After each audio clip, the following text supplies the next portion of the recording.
disais, ça fait 16 ans que je suis dans la diaspora. 16 ans. Et en ces 16 ans, je n'ai jamais raté une seule activité burkinabé là où je suis. Non, tellement la galette.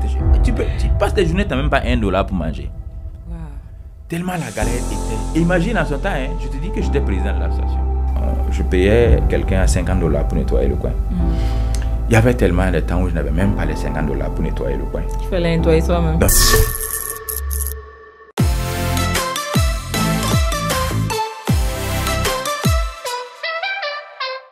Bonjour à tous et bienvenue sur Parcours Atypique, le podcast qui met en lumière des trajectoires exceptionnelles et inspirantes. Aujourd'hui, j'ai le plaisir de recevoir Monsieur Madani Rachid Joseph Barry. Il nous rejoint depuis Houston. C'est un homme qui n'est plus à présenter dans la diaspora burkinabé aux États-Unis et bien au-delà. Il est à la tête de RMJ Holdings Consulting et Nuance. Il aura l'occasion de nous en parler, mais au-delà de son parcours dans le monde des affaires, M. Rachid Barry est un leader communautaire.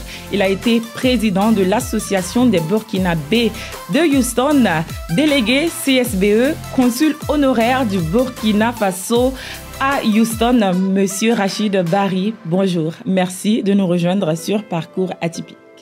Bonjour Namketa, et le plaisir est pour moi, je dirais, d'être là. À Parcours Atypique pour aussi échanger un peu sur voilà, mon expérience, mon histoire. Et vraiment, je suis ravi d'être là parce que bon, j'ai beaucoup suivi Parcours Atypique avec vraiment pas mal de personnes, de personnalités d'ailleurs que je peux dire.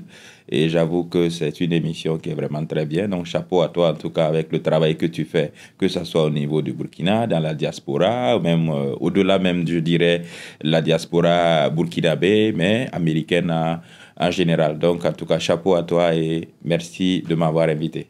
C'est moi qui vous remercie. À vous tous qui prenez le temps de vous entretenir avec moi malgré vos calendriers chargés. Et pour vous, c'est spécial parce que vous êtes venu de Houston pour cet entretien en personne. Donc, merci encore d'être là. Et comme je disais en introduction, vous avez un parcours assez fourni, un CV bien rempli, des réalisations exceptionnelles à un si jeune âge. Mais j'ai envie de savoir où est-ce que tout ça commence ? C'est quoi le parcours scolaire?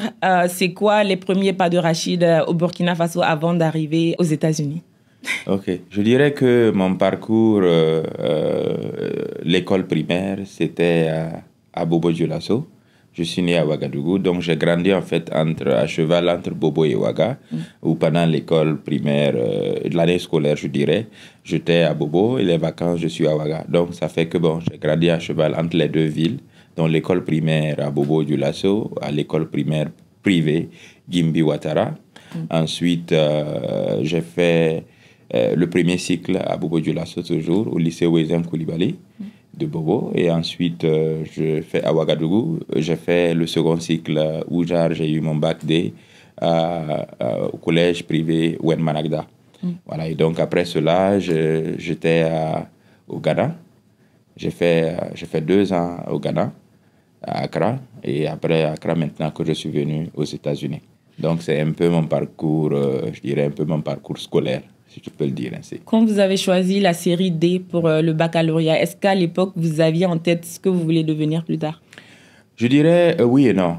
Oui et non dans la mesure où quand j'ai choisi le bac la série scientifique, d'ailleurs bon, le plus souvent quand on finit le BPC, bon, on te dit bon, tu es fort un peu en maths, en physique, chimie, donc voilà, et va faire voilà ce qui est, je dirais un peu qui part dans ce sens. Donc j'ai décidé de faire la seconde C, première D, terminale D.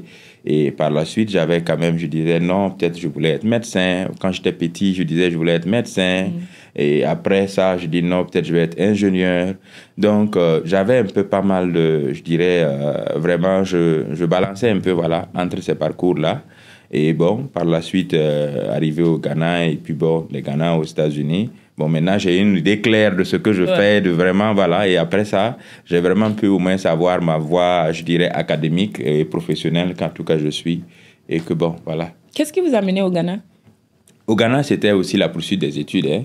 Voilà, d'intégrer le système anglophone, parce que bon, on se dit que on parle français, c'est vrai, mais si on a aussi l'anglais qu'on peut parler, ça nous donne une valeur ajoutée, voilà, sur, je dirais peut-être le marché de l'emploi ou bien le marché même professionnel ou voilà. Donc, je m'étais dit que bon, je pars au Ghana, j'apprends l'anglais, la possibilité aussi de pouvoir continuer en même temps aux États-Unis. Du Ghana, j'arrive aux États-Unis, et voilà, je commence mon parcours académique. Et quand je commence, je fais un associate en sciences et mathématiques. Voilà, et donc, et bon, avec aussi le cours de la vie aux États-Unis, bon, j'ai dû prendre du recul. Je prenais un repos pendant pratiquement 2 ans, voilà, pour voilà, me resserrer les reins, si on peut le dire comme ça. Voilà, parce que bon, l'Amérique n'était pas aussi facile que ça. Il y a l'Amérique, ça donne des challenges, il y a des choses à régler et tout cela. Donc j'ai pris du recul pendant 2 ans. Et après, je suis reparti à l'école 2 ans après pour aller faire un associate en business. Et quand j'ai fini l'associate en business, j'ai fait après un bachelor en finance. Et après le bachelor en finance, je fais un MBA et puis un Master Certificate en Leadership. Voilà, et donc c'est un peu ça, le parcours académique. Et après ça, là actuellement, je suis en train de finir un PhD en politique économique et en politique publique. Voilà, donc ça c'est un peu, je dirais, voilà, le parcours académique. Quand vous arrivez aux États-Unis et vous commencez l'associé, comment est-ce que vous avez financé vos études? Quand vous arrivez ici, c'était quoi les débuts? Est-ce qu'il y a eu des difficultés ou est-ce qu'il y avait des soutiens au pays qui s'assuraient au moins que l'école était payée, qu'il y avait de quoi manger? Pour beaucoup, quand on arrive, c'est que c'est quand même assez difficile de tenir avec les réalités d'ici. Comment vous avez fait pour continuer les études? Non, je dirais que bon, venant de familles modestes, on ne peut pas dire que les parents, en venant ici aux États-Unis, les parents vont assurer tout. Voilà, donc on sait quand même essayer de te donner tous les voies et moyens possibles pour que tu puisses arriver aux États-Unis. Bon, de temps à autre, qu'on essaie de te soutenir une fois en passant, mais bon, après, c'est un temps donné, bon, tu es obligé de voler par tes propres ailes. Voilà, donc on devait travailler pour payer les études, travailler pour pouvoir assurer le quotidien, travailler. Donc, c'est le même train-train que tout le monde. Donc, on a fait le Jossi. C'était quoi le Jossi? Oh, le Jossi, j'en ai fait tellement de Jossi. Le premier, c'était lequel? Le premier, quand je suis arrivé, je travaillais à la boulangerie. Bon, la boulangerie-pâtisserie. Voilà, donc on m'avait pris là-bas où je lavais les plats. Voilà, c'était mon premier boulot. C'était dans quelle ville? C'était à Kent, à Ohio. Voilà, c'était à l'université. Voilà, et j'ai fait, après ça, mon deuxième boulot, c'était toujours à l'université, où j'ai travaillé à la librairie, où genre j'étais technicien de surface. Voilà, technicien de surface à la librairie. Donc, bon, quand je dis aux gens que je travaille à la librairie, bon, tu ne sais pas ce que je fais là-bas. Exactement. Voilà, mais c'est moi qui sais ce que je fais là-bas. Donc, on pensait que vous classez les livres. Non, c'était pas ça. Hein. Nous, on doit assurer que le coin est clean quand tu rentres à la librairie. Voilà, c'est-à-dire que tu regardes la surface là, tu te vois dedans. C'est-à-dire tu vois ton reflet, donc ça montre que le travail était parfait. Donc ça, c'était mon deuxième boulot. Et bon, par la suite, j'ai commencé maintenant à travailler à un restaurant, voilà, en tant que cuisinier. Voilà, cuisinier. Et après ça, j'ai fait... Donc, vous êtes un cordon bleu. Ah, bon, est-ce qu'on va dire que ça, c'était les fast-food. Hein. Donc, c'est pas juste les burgers. C'était les burgers qu'on tapait. Voilà, c'était ça. Et après ça, j'ai fait aussi le valet, parking, c'est-à-dire parquer les voitures. Après ça, j'ai délivré la pizza, j'ai délivré le sandwich. Qu'est-ce que je vais dire encore comme boulot? Bon, quand je suis rentré aussi dans l'entrepreneuriat, tu es obligé de faire tout en même temps. Hein. Voilà, quand je suis rentré dans l'entrepreneuriat, je faisais pratiquement tout. J'ai aussi travaillé en tant que serveur aussi, voilà, dans les événements souvent où on nous appelait, on partait servir la nourriture de temps en temps, quand genre il y avait des possibilités. Donc bon, c'est un peu le Jossi. Et bon, je dirais c'est un parcours qui n'est pas, voilà, qui ressemble à beaucoup de parcours comme les autres. Hein. Voilà, tu arrives aux États-Unis, il faut Jossi. C'est comme ça. La différence avec ces parcours-là qui est le même pour tout ce qui arrive, c'est la capacité à voir ces passages-là comme des stepping stones, des escaliers pour arriver où on veut arriver. Donc, comment vous avez tenu pendant tout ce temps, à travers tous ces petits boulots, à rester focus, à continuer les études? J'imagine que c'était pas chose facile. Les études, ça coûte un peu cher ici. C'était quoi votre mindset qui vous maintenait en fait sur les rails? Je disais que le mindset, c'est le fait de pouvoir être, je dirais, c'est l'ambition. L'ambition et aussi être toujours tout le temps concentré. Parce que tu te dis que ta condition actuelle ne détermine pas ta condition de demain.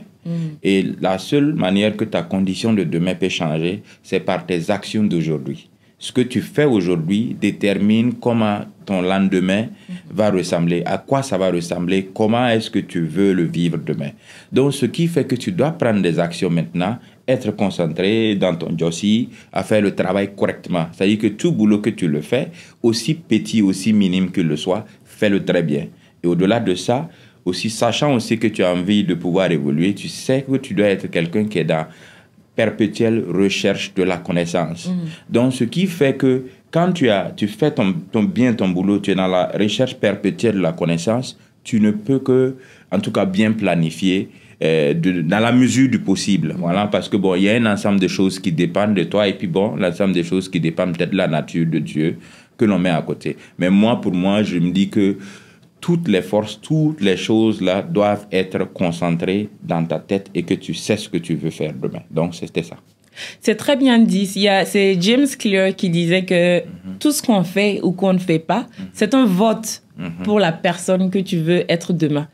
Ce que tu fais ou ce que tu ne fais pas, tous les jours, chaque action contribue à la personne que tu vas devenir demain. Donc, vous restez focus, mais est-ce que vous aviez un objectif particulier pendant tout ce temps? À travers les dossiers, à travers les études, le rêve de Rachid Barry à l'époque, c'était de devenir quoi? Non, mon rêve, je dirais que quand je suis venu aux États-Unis, mon rêve, c'est d'avoir les diplômes, étudier, pouvoir avoir les diplômes nécessaires et puis bon, pouvoir peut-être avoir une carrière. Okay. Mais au-delà de ça, moi, j'ai commencé à lire les livres sur le développement personnel depuis longtemps, depuis 2008, après voilà, le lycée et tout cela. J'ai commencé déjà à m'intéresser au développement personnel.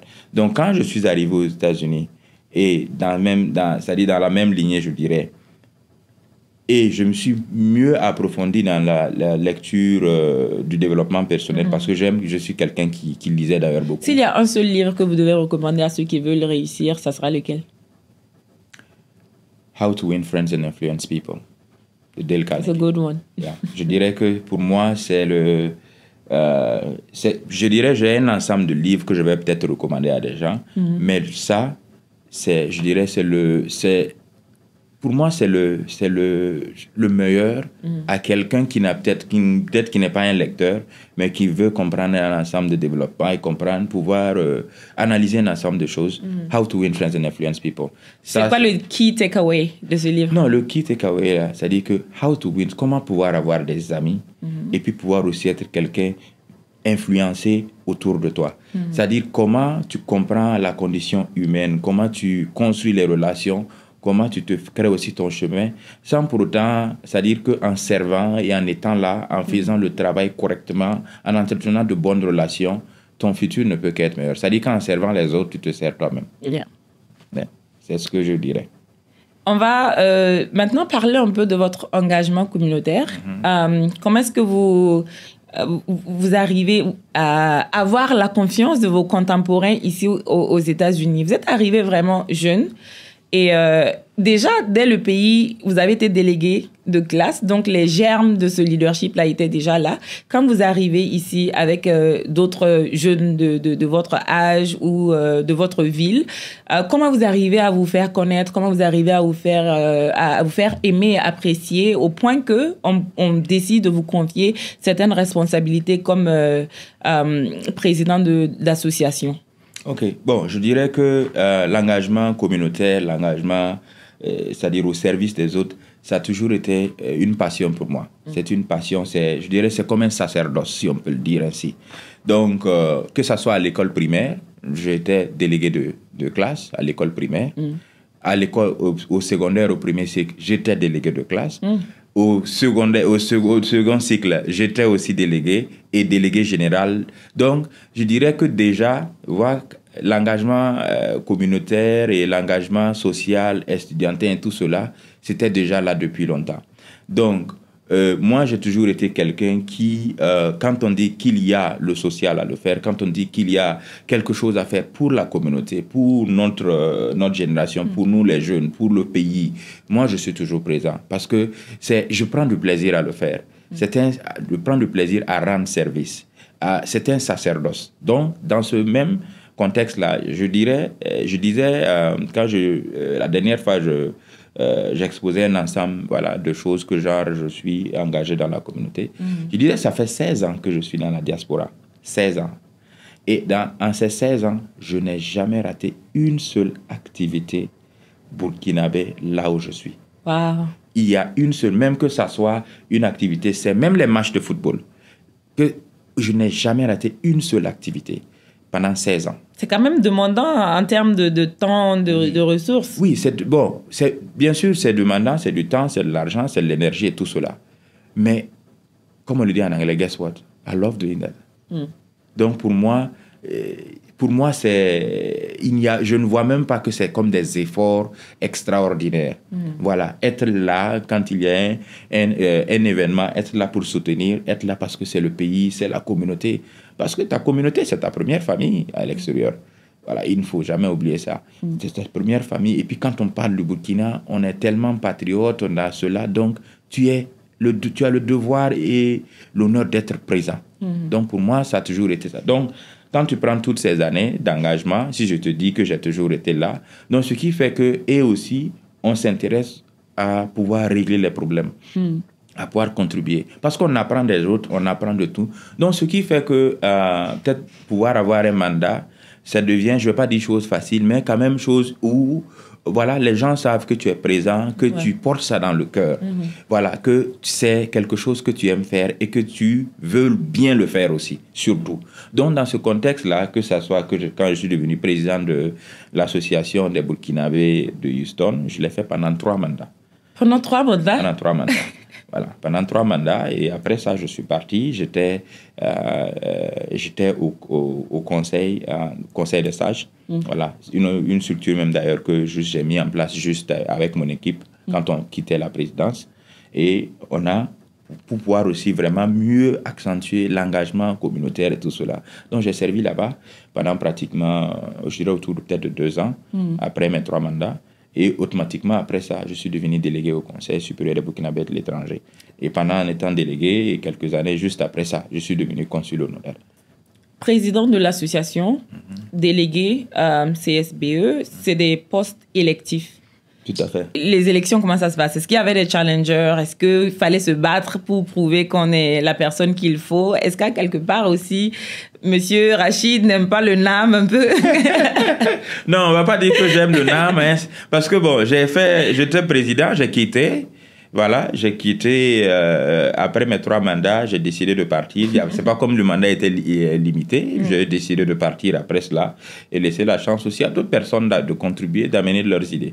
Donc, je suis toujours dans ce contexte. Et quand j'ai quitté, et même quand nous avons travaillé à mettre le conseil des sages en place, j'ai fait de telle sorte que quand on faisait en place, pour que je sois disqualifié. Ah bon? Oui, pour que je sois disqualifié. Pourquoi? Non, parce que pour montrer vraiment que l'organe que nous voulons mettre en place, ça ne doit pas être calqué sur quelqu'un. Donc, comme j'étais un peu... parce que les premiers membres, là, je les ai appelés au téléphone pour leur dire que puisqu'on n'avait pas encore, on était en train de mettre en place. Donc, en tant que président sortant, j'ai appelé les membres pour qu'on puisse former ce groupe-là, écrire les textes, mettre les choses en place. Mais je me suis fait de telle sorte que je ne sois pas éligible pour ça, pour pouvoir montrer que nous voulons vraiment quelque chose de solide et travailler. Donc, je n'étais pas pratiquement éligible dans ça. Donc, j'ai servi un peu au conseil là de manière... parce qu'on était en train de mettre en place les textes. Et donc, dans le même contexte, les gens ont dit non, bon, toi, tu es le leader de ça.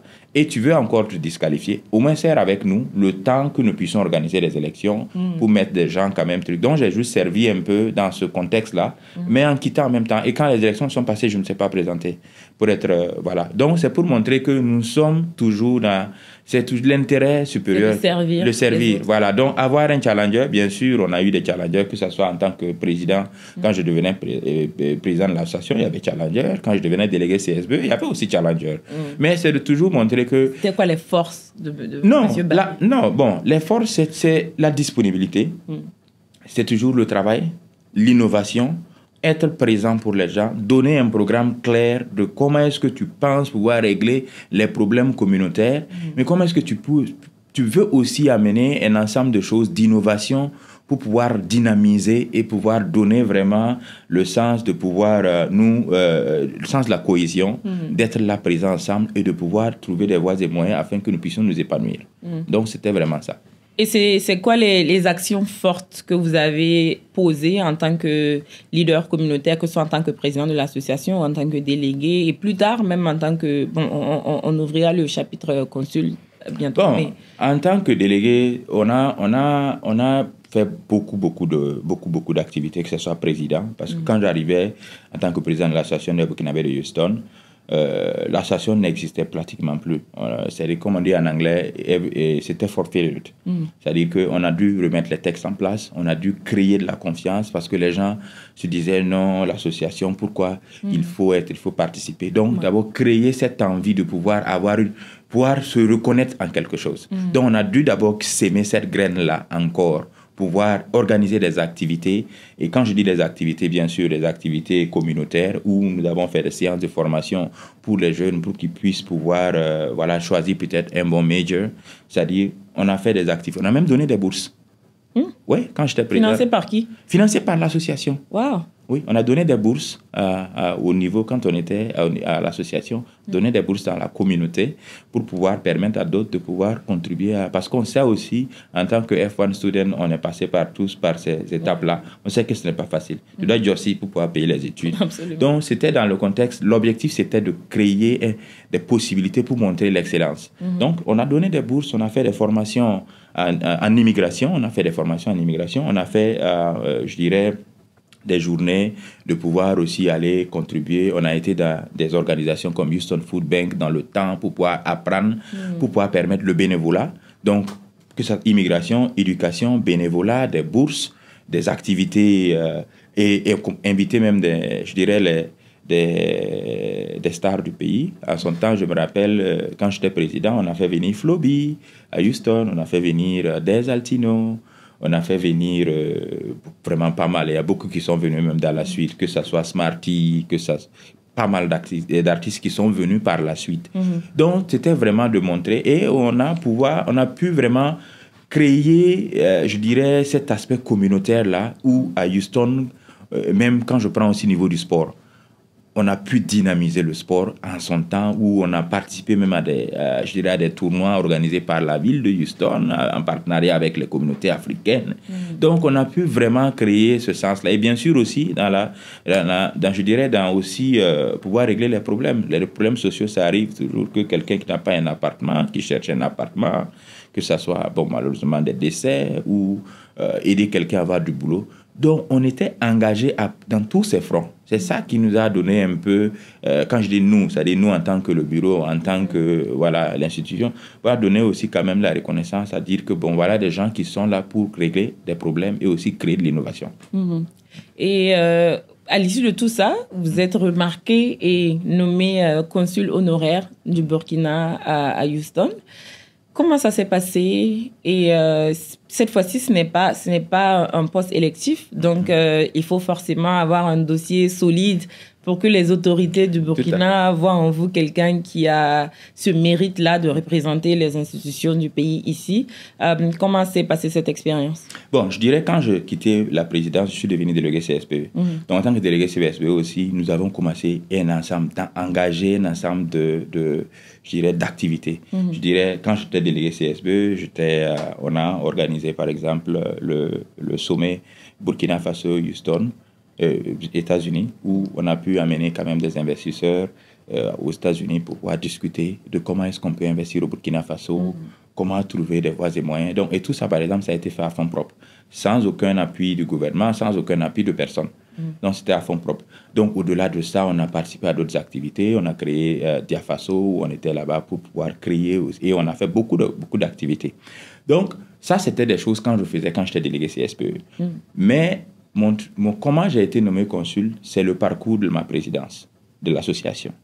C'est ça que surtout, et je dirais, bon, le parcours de délégué CSPE est venu appuyer ça par la suite. Donc, en 2018, je venais de gagner les élections CSPE en juin 2018.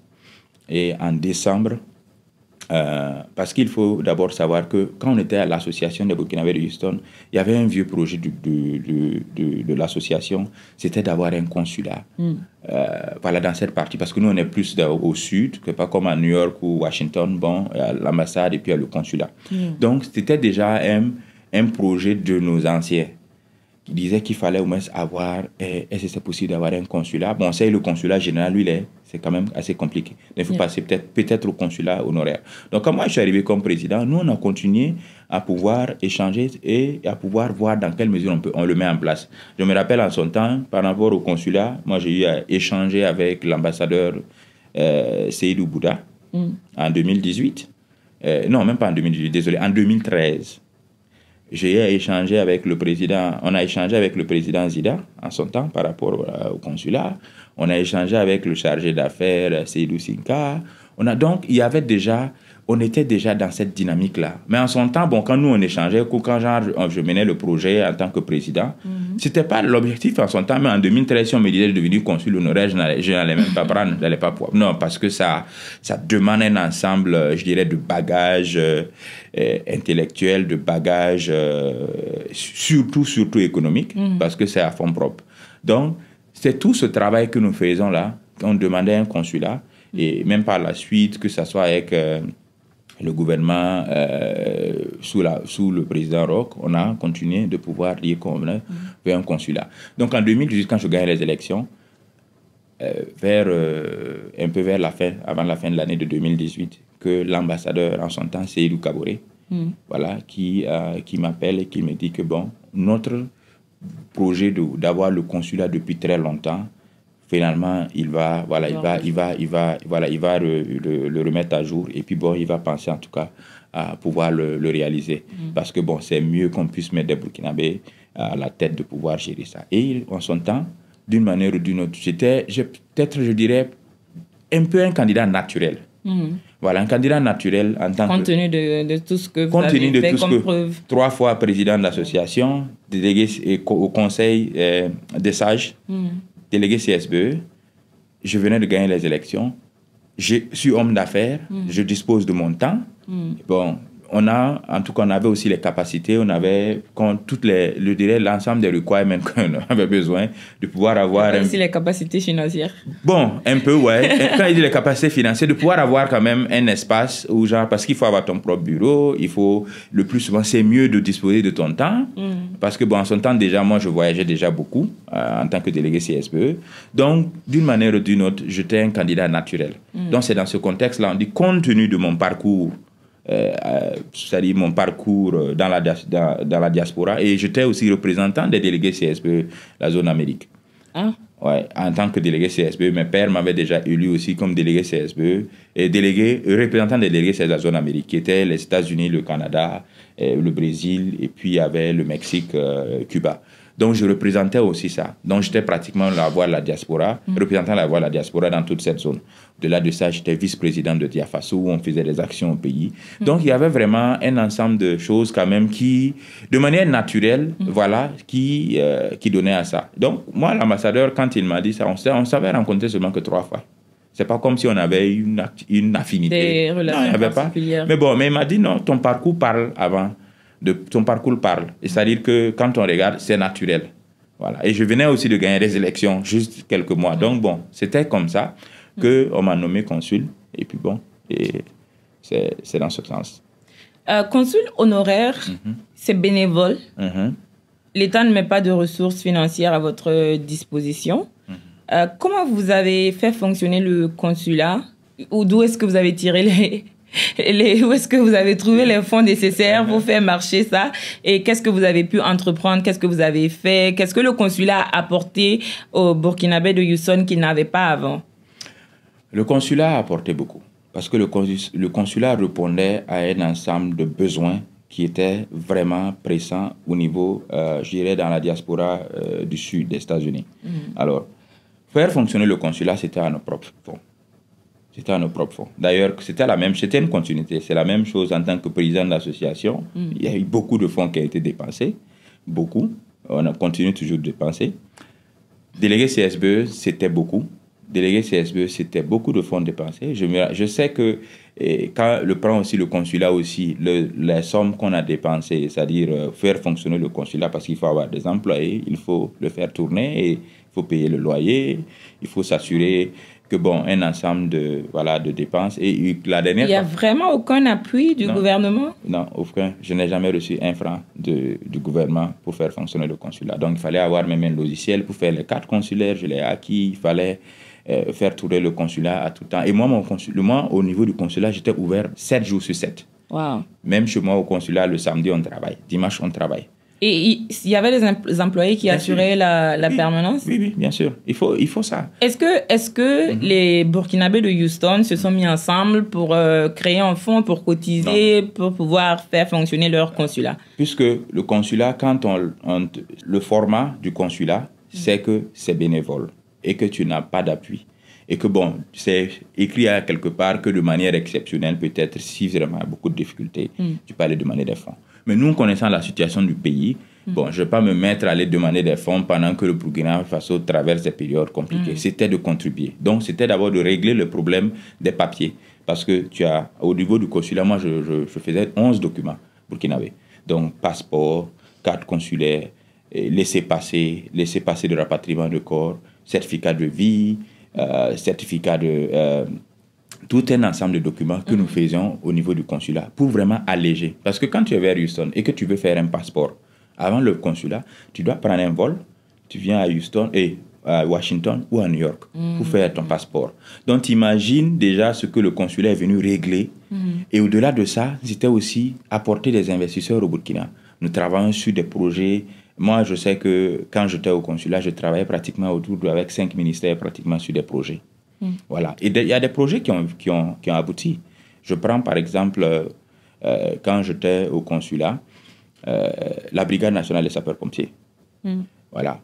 En son temps, quand j'étais délégué CSPE, je voulais faire je dirais, le jumelage Houston-Ouagadougou. Donc, c'était un projet qui avait beaucoup avancé. Mais malheureusement, compte tenu de la situation politique du pays, c'était devenu compliqué de pouvoir le faire. Donc, on a pensé à un nouveau format.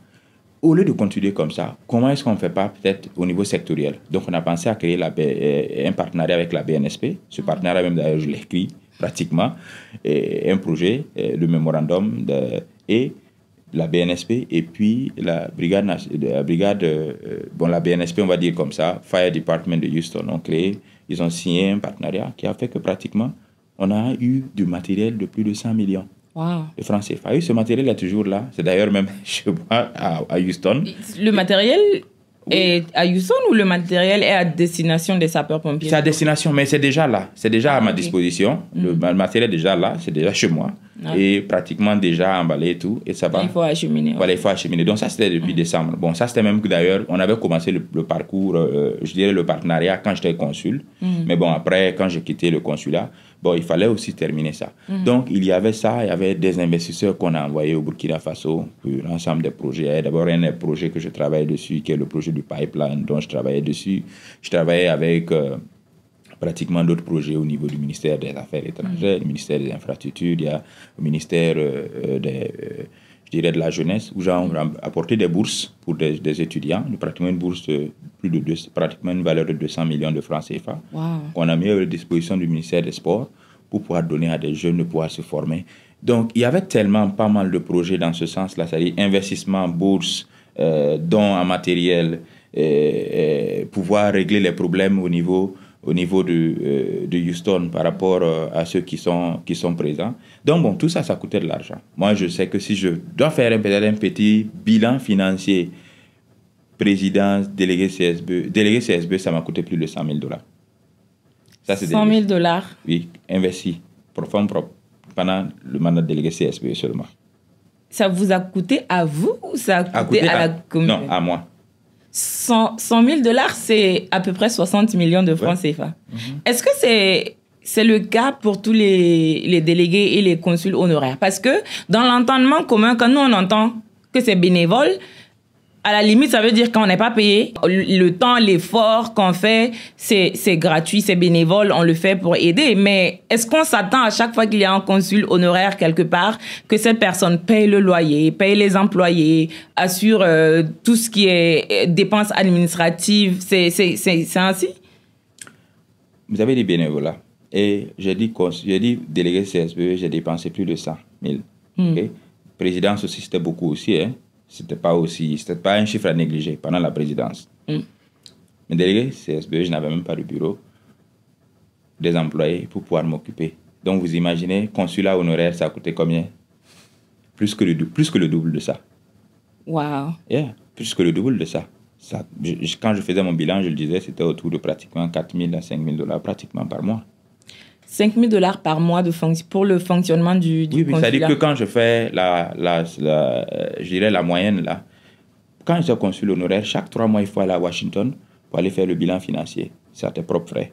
Il faut voyager chaque 3 mois. Vous devez faire le bilan financier de ce que vous... Non, le bilan financier, parce que quand les gens viennent faire les actes, ok. c'est-à-dire les passeports, les cartes consulaires et tout cela, donc chaque 3 mois, tu dois aller verser l'argent. Rendre compte. Voilà, ça c'était même l'entendement. Normalement, même ça doit se faire vraiment fréquemment. Donc l'entendement, quand je m'étais arrangé avec l'ambassade, c'était de faire. Donc chaque 3 mois, il faut aller faire ça.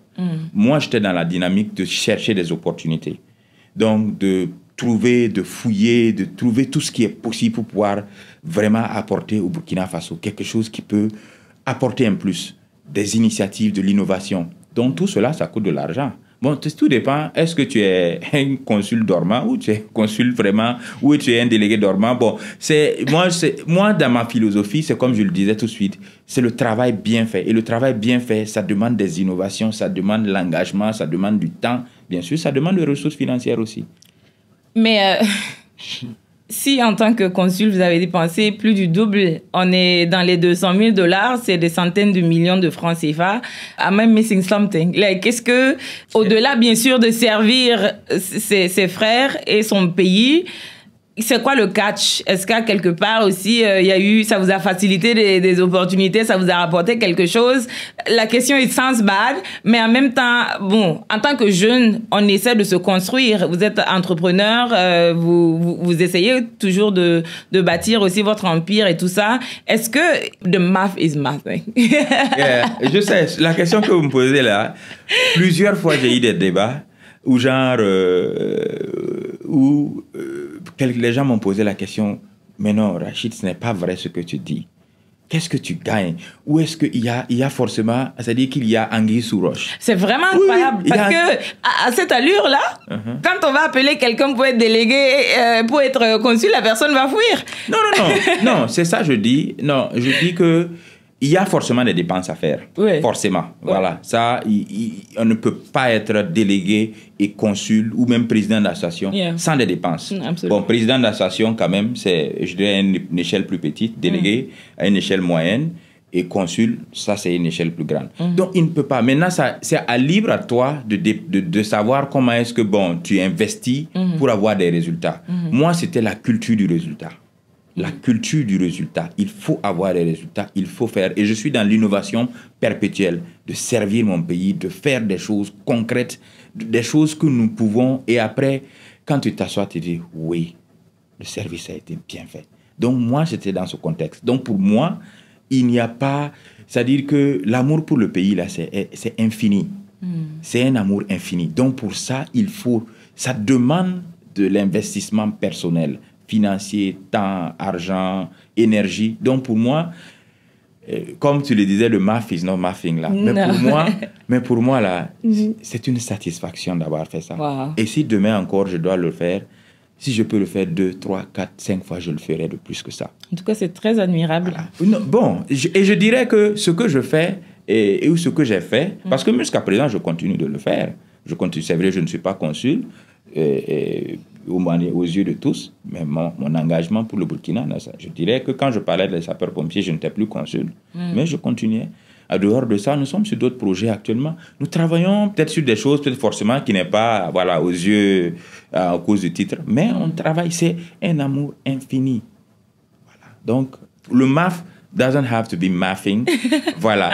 Tant qu'il y a le patriotisme, tant qu'il y a la fierté, tant qu'il y a le service rendu, tant qu'il y a le résultat.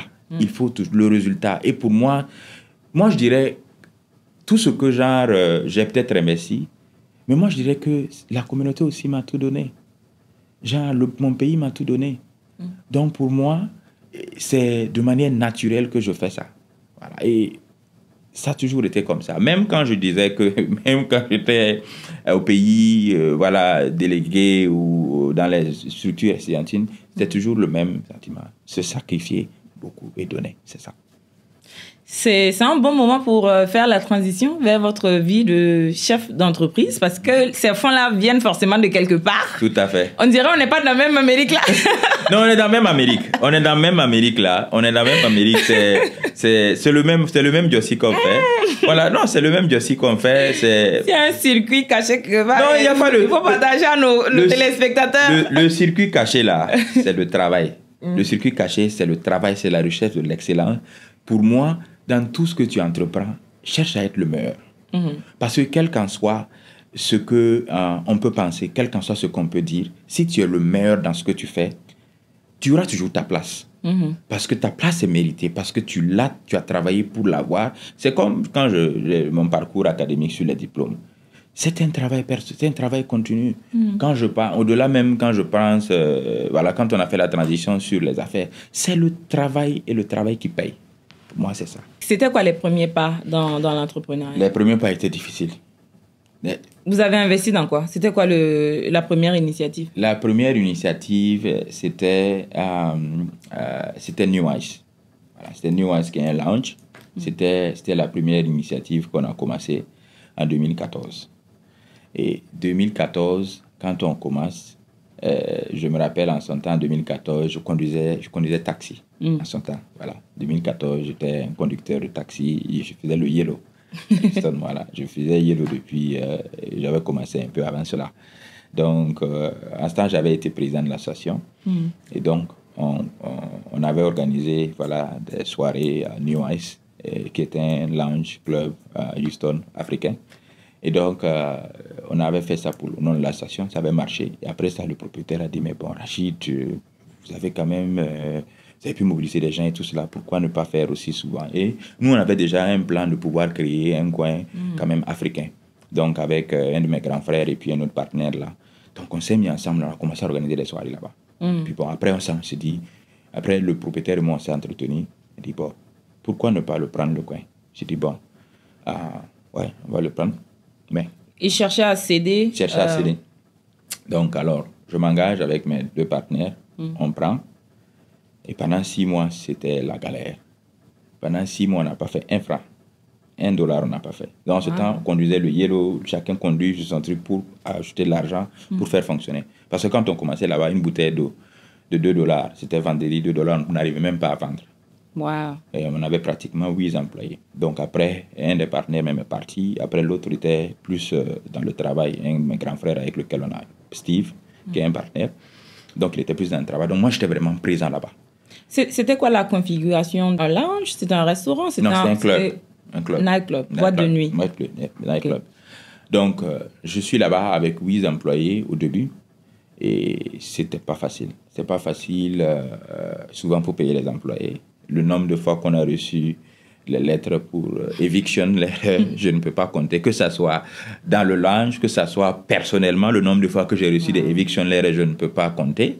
Et je me rappelle, même à l'époque, pour nettoyer le coin, je payais quelqu'un à $50 pour nettoyer le coin. Il y avait tellement de temps où je n'avais même pas les $50 pour nettoyer le coin. Il fallait nettoyer soi-même. Donc, il fallait nettoyer. Et un jour, j'étais en train de nettoyer le coin un matin. Il y a un autre gars d'un autre club là, qui vient le matin, mais qui me surprend en train de nettoyer. Puis il me dit, mais Genre, plus en son temps, tu vois, tout le monde te voit, tu es le propriétaire. Yeah. Donc, quand tu sors, il y a une certaine notoriété qui le dit, mais les gens ne savent pas ce que tu vis. Et le gars me demande que donc c'est toi qui nettoies. Il dit non, en fait, quand les employés la nettoient pas Il bien. ne nettoie pas bien. Voilà, il dit donc c'est à cause de ça là. Que moi, je suis en train de nettoyer. Mon frère, toi, tu connais pas la vérité. La vérité là, c'est qu'il n'y avait pas $50 pour payer ça. Wow. Donc, en son temps, je faisais la vaisselle, laver les toilettes, nettoyer le coin. Il n'y a pas de drink que je ne sais pas mixer. Il fallait me faire tout ça, il fallait servir. Il fallait faire tout ça pour pouvoir, bien sûr, avec l'appui de mon partenaire, pour pouvoir faire avancer les choses. Donc, on l'a fait comme ça. Et ce n'était pas une période facile. Mais je te parle des evictions, les secretary eviction, où on veut te mettre à la porte tout le temps. Voilà. Moi, je sais qu'une fois, j'étais tellement en difficulté. Il y avait un de mes amis que je devais rencontrer. Il était dans un restaurant africain. Et le repas faisait $15. Et je l'ai appelé, il me dit qu'il est au restaurant africain en train de manger. Et je me suis assis, j'ai dit, comment est-ce que dans ce monde, l'on peut avoir $15 pour aller manger dans un restaurant? Tellement la galère. Non, tellement la galère. Tu passes tes journées, tu n'as même pas $1 pour manger. Wow. Tellement la galère était. Imagine en son temps, hein, je te dis que j'étais président de l'association. Président de l'association, tu es là-bas. Souvent, même, il y a le monsieur là, dans sa voiture, il n'a même pas $1 dans sa poche. Wow. Mais bon, les gens ne savent pas ça. Voilà. Mais il y a eu des temps aussi. Il y a un président de l'association, j'ai dépensé beaucoup d'argent. Hein. Quand je quittais, l'association me devait beaucoup d'argent. Voilà. Mais ça dit qu'il y avait des temps aussi, genre, quand ça allait un peu, on fait ces choses. Donc, la difficulté en tant qu'homme d'affaires, là, il y a des difficultés forcément. Mais tu apprends toujours de ça. Et après, quand tu passes ces étapes-là, et que bon, les choses commencent. Mais c'est le travail qui donne les résultats. Parce que si ça arrive et que tu abandonnes, c'est toi qui as perdu. Hein. Tu continues le travail continue.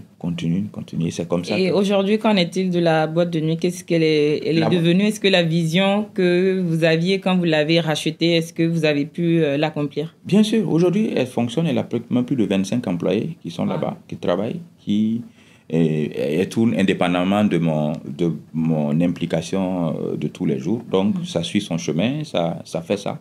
Voilà, donc ça, c'est là. Après ça, là où je suis très actif, c'est dans mon cabinet de fiscalité et de comptabilité. Voilà. C'est RMJ? RMJ Consultant. Okay. Voilà, ça, je l'ai créé en 2015. Voilà, et où c'est pratiquement, que ce soit les bilans financiers, personnes, entreprises, que ce soit la comptabilité, que ce soit les services financiers, c'est-à-dire ce qu'on appelle CFO Advisory, ce qu'on fait tax advisory, bookkeeping, accounting, tax planning, tax preparation. Voilà, c'est ce qu'on fait là-bas. Donc, ce qui fait que, bon, je suis toujours dans l'apprentissage continu. Ça fait que je prends que des certifications tout le temps. Donc, je dirais, c'est l'apprentissage continu de pouvoir le faire. Donc, c'est comme ça. Vous avez récemment diversifié un peu vos investissements. Comment est-ce que vous trouvez les bonnes opportunités d'investissement? Comment est-ce que vous les identifiez? Comment est-ce que vous savez quel domaine est porteur ou quels services seront complémentaires à ce que vous avez déjà? Oui, donc je dirais que ça revient toujours à ça. L'apprentissage continu, l'écoute. L'écoute et puis de pouvoir tout le temps dans le réseautage, dans le networking. Ça fait qu'il y a des opportunités qui viennent à toi et tu te dis, est-ce que ça, je peux m'engager? Est-ce que ça, c'était un bon plan? Et je dis toujours, il faut toujours s'approcher peut-être des gens qui l'ont déjà réalisé, aller apprendre, écouter comment ils l'ont fait, comment certaines choses fonctionnent, et tu apprends et puis tu essaies de faire. Donc, ça fait qu'avec RMJ Holding, c'est ça qui me permettait de tourner un peu dans le monde, dans des pays, pour chercher des opportunités, pour proposer des services, pour lier certaines personnes. Et donc, c'est dans ce sens-là que moi, j'essaie d'identifier certaines opportunités. Et puis, bon, c'était surtout plus axé sur l'Afrique, pas le Burkina Faso en tant que tel, mais dans la sous-région. Parce que l'Afrique est en construction. Donc, il y a toujours des opportunités. Il y a beaucoup de choses à faire. Donc, quand tu es dans l'écoute permanente, quand tu es dans la recherche permanente, quand tu ne peux pas forcément ne pas tomber sur des opportunités. Maintenant, est-ce que les opportunités, quand tu tombes sur elles, ça marche du coup, tic au tac? Non. Ça demande un travail, ça demande la consistance, ça demande... It's like you have to show up all the time. You have to show up, do the right thing, show up, do the right thing, show up, do the right thing. Donc, c'est ça. Pour moi, c'est toujours être là, toujours... Et c'est comme je dis, la recherche de l'excellence, la culture du résultat. Si tu as ça et que ton mindset ou ta tête est planifiée sur ça, tu ne peux qu'avoir des résultats, forcément. Comment est-ce que vous levez les fonds nécessaires pour vous lancer dans les nouvelles initiatives vous êtes toujours entre deux avions. Vous avez la boîte de nuit à gérer. Il y a aussi RMJ Consulting qui est là. Donc, tout ça, ça demande des fonds pour fonctionner. Est-ce que la méthode traditionnelle d'économiser un peu et de prendre un peu d'argent pour... Parce qu'il y a beaucoup de gens, il y a beaucoup de jeunes qui ont de belles idées, qui veulent se lancer dans l'entrepreneuriat, qui ont une vision de ce qu'ils veulent accomplir. Mais si il faut économiser pour avoir assez de fonds pour se lancer, ça va prendre pour toujours. Mais ils ne savent pas non plus comment chercher les fonds. Comment ça se passe ici aux États-Unis, la levée de fonds, comment avoir l'accompagnement des services bancaires? Pour moi, tout commence d'abord ici. Je dis toujours, ça c'est la phrase que je dis en anglais, nurture your mind. Pour moi, ça commence toujours dans la tête d'abord. Ça commence toujours à identifier le projet que tu veux faire là. Le projet que tu veux faire là. Est-ce que tu as cherché une association, une structure qui est spécialisée dans ça, des gens qui ont réussi dedans, et puis tu es allé les écouter? Comment ils ont commencé? Est-ce que tu lis des choses par rapport à ça pour savoir que toute chose que tu as vue, toute opportunité, qu'est-ce que toi tu apportes de plus, genre en idée? Ce n'est même pas en argent d'abord. C'est pas là. Moi, j'ai fait beaucoup d'affaires qui n'ont pas marché. Hein. Voilà, j'étais dans beaucoup. J'ai eu au moins 3-4 entreprises où genre j'ai investi beaucoup d'argent et puis ça n'a pas marché. Vous pouvez nous donner un exemple? J'ai fait trucking. J'avais des camions, les camions, les longs là, les 18-wheelers, si on peut le dire. Faillite. Qu'est-ce qui s'est passé? Bon, là-bas, je dirais que il y a de ma faute personnelle, la faute de partenaire aussi, et il y a aussi la nature par rapport à un ensemble de choses. Parce que ça, je suis rentré dans le trucking sans vraiment être quelqu'un qui connaissait le trucking. Je n'avais jamais été un conducteur de truck. Donc, je suis rentré un peu en investissant les fonds, en prenant des crédits en banque et tout cela à investir, et ça fait faillite. Wow. J'ai investi dans... j'avais un warehouse, c'est-à-dire un entrepôt, qui faisait les ventes sur Amazon, eBay, tout ça. On a investi beaucoup d'argent. Ça fait faillite. J'avais investi aussi dans une entreprise de vente de fourniture que ce soit, c'est-à-dire fourniture de maison. Investi aussi beaucoup d'argent. Ça n'a pas fonctionné. C'est-à-dire que, mais tout ça, tu apprends. Si ça n'a pas fonctionné là, qu'est-ce que ça veut dire quoi? Il faut aller recommencer encore. Il faut être concentré, il faut continuer. Donc, pour revenir à la levée des fonds, ici aux États-Unis, il y a le système de crédit qui permet vraiment aux gens de pouvoir lever des fonds. Moi, je dis toujours, tu travailles d'abord personnellement à pouvoir... L'idée que tu as là, il faut que tu refines. C'est-à-dire qu'il faut raffiner l'idée, il faut le travailler. Il ne faut pas chercher à commencer grand en même temps. Voilà, la boîte de nuit, là, on n'a pas acquis ça, on n'a pas payé ça en un coup. Non, on a fait de la location d'abord au début. Donc, voilà comment justement le début a été compliqué. C'était de la location. Arriver sans fonds en disant que, bon, moi je conduis taxi. Avec mes partenaires, là, on voit que la location, là, même si quelqu'un ne paye pas une bouteille d'eau, là, au moins ce qu'on fait dans notre Jossi, là, on peut payer la location. Essayer de gérer. Tu vois un peu comment j'en sais. Donc, mais en se disant que le Jossi, là, peut fondre ça. Mais en faisant le Jossi, ça fondait ça, bien sûr. Ça réglait ça. Mais petit à petit, mais il faut travailler maintenant à faire fonctionner le business, pour que le business se prenne en charge lui-même. Voilà. Donc, c'est pas forcément, pour moi, la meilleure idée, toujours, ou genre, la réussite, là, ce n'est pas d'abord lié aux finances. Parce que quand tu mets la tête, pour moi, genre, ceux qui, par exemple, qui font la promotion entreprendre à zéro, là, moi, j'y crois. J'y crois comment? Parce que quand on dit entreprendre à zéro, on se dit, il faut toujours... Non, entreprendre... Bon, mais entreprendre à zéro, nous, on doit payer $100 pour aller apprendre, là. Non. Moi, c'est pas ça. Je dis, genre, ceux qui font la promotion de ça, là. Quand on dit entreprendre à zéro, pour moi, entreprendre, tu as ton projet, peut-être, tu veux créer un salon de coiffure. Mais tu n'as pas tu as à zéro. Qu'est-ce que tu dois faire, entreprendre à zéro? Entreprendre à zéro, il faut aller chercher un boulot. Tu cherches un boulot, tu travailles, tu commences à économiser un peu. C'est ça, entreprendre à zéro. Ensuite, quand tu commences à économiser un peu, il faut forcément que tes dépenses soient moins que ce que tu gagnes. Absolument. Forcément. Donc ça, c'est là, entreprendre à zéro. Entreprendre à zéro, tu peux chercher du travail. Au-delà de ça, maintenant, quand tu as du travail, tu commences à économiser. Ce que tu dois faire là, c'est travailler sur ta tête. Oui, c'est travailler sur ta tête, apprendre. C'est là-bas que tout se passe.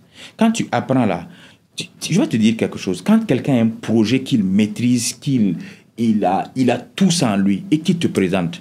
Souvent, tu n'es pas passionné par des gens qui ont des projets, mais tu sais qu'ils n'ont pas l'argent. Et toi, tu te dis que si tu avais l'argent, peut-être j'allais même risquer un peu. Absolument. Parce que ces personnes-là, ce n'est pas forcément l'argent. Parce qu'ils ont la capacité de convaincre dans le projet. Et ils y croient, ils ont fait les études, ils ont pris du temps, ils ont raffiné ça. Yeah. Donc, quand tu fais ça là, quelqu'un peut venir mettre l'argent tout simplement parce que genre, tu as cette passion-là et on y croit.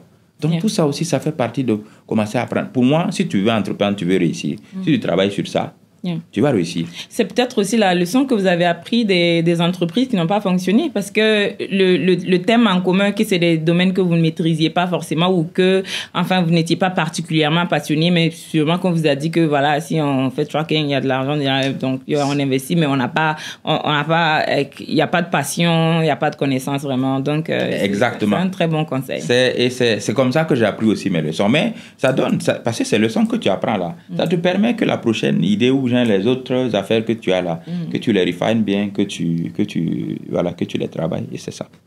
Entre toutes ces réussites, ces échecs, ces moments de difficulté, quelle est la leçon principale que vous avez retenue et que vous pouvez partager à ceux qui nous écoutent, ceux qui essaient de faire comme vous, parce que pour beaucoup, vous êtes un modèle de réussite ici aux États-Unis en tant que jeune Burkinabé.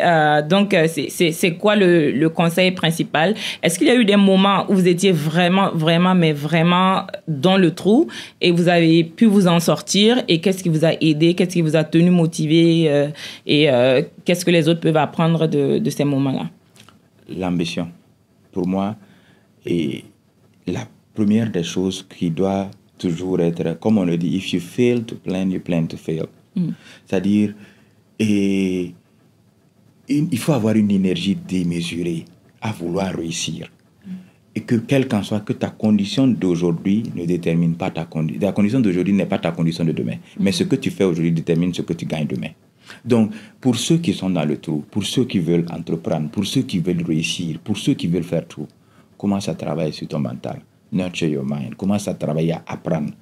Prends le temps d'apprendre. Prends le temps, même si c'est 1 heure de temps. Je vois, quand je discute souvent avec certains jeunes, je dis, bon, ok, toi, tu as un projet que tu travailles, ou bien je veux faire quelque chose. Le même projet que tu as là. Je dis, il y a des gens que je dis là, tu es la plus grande banque. C'est où? C'est au cimetière. La plus grande banque, c'est le cimetière. Tu sais, parce que c'est là-bas où il y a toutes les idées que tu n'as pas posées. Oh, tu sais, je vais ouvrir ce coin-là. Tu as dit ça depuis 5 ans, tu as toujours. Tu n'as pas fait. Je vais écrire ce livre, tu as dit ça depuis, tu ne l'as pas fait. Je veux commencer à faire Guilty. ça. Voilà, tu as dit ça, tu n'as pas fait. Pour moi, là, quand tu as une idée, là, tu travailles il faut que tu le fasses. Mais le faire, là, ça demande des sacrifices. Parce qu'il n'y a pas de réussite dans le confort. Yeah. Il n'y a pas une réussite que tu peux faire dans le confort. C'est dans la situation d'inconfortabilité là que la réussite vient. Donc, toujours travailler à refine ta tête. Toujours le mindset toujours. Le mindset et les connaissances. C'est ce que je retiens de cet échange qui était vraiment très, très, très riche. J'ai appris beaucoup de choses. Je sais que ceux qui nous écoutent et ceux qui nous suivent ont aussi appris beaucoup de choses.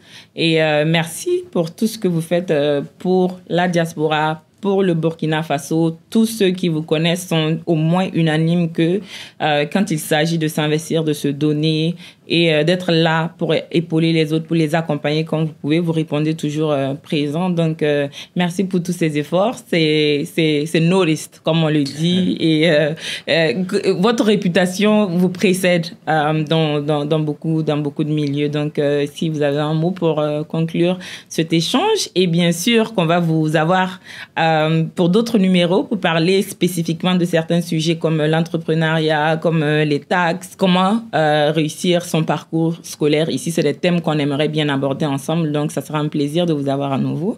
En attendant, bon vent dans vos activités, dans tout ce que vous entreprenez. Je sais que ça va encore continuer parce que sans relâche, vous trouvez toujours des domaines pour investir. Donc, on sait qu'on va avoir une autre entreprise d'ici là. Donc, merci encore d'être passé et un mot de fin. En tout cas, merci beaucoup à vous, Namketa, de m'avoir invité. Et merci à Parcours Atypique qui... moi, j'apprends beaucoup quand j'ai suivi beaucoup d'histoires passionnantes qui me fait que j'apprends beaucoup. Et ça, c'est à saluer. Et merci pour le travail que vous faites. Et on est toujours burkinabé. On a patriotisme malgré la situation compliquée qu'on traverse au Burkina Faso. On prie Dieu, on essaie de faire des efforts et on espère vraiment qu'un jour, on va retrouver la paix au Burkina Faso. Que bien sûr aussi, que dans notre vie aussi aux États-Unis, dans la diaspora, nos projets aussi puissent bien se réaliser. Et je dirais, pour moi, c'est vraiment à tout jeune qui veut vraiment réussir, à toute personne qui veut, c'est le travail. C'est toujours le travail, c'est l'apprentissage continu. Et c'est ça qui va nous donner le lendemain meilleur. Donc, je dirais Dieu bénisse le Burkina Faso, Dieu bénisse les États-Unis et bon vent à chacun. Merci beaucoup. Et chers tous, merci de nous avoir suivis. Restez connectés sur Parcours Atypique pour des histoires aussi inspirantes, aussi motivantes. N'oubliez pas de vous abonner, c'est gratuit, ça prend 1 seconde et c'est une façon de me soutenir et de me dire que vous appréciez ce que je fais. À très bientôt.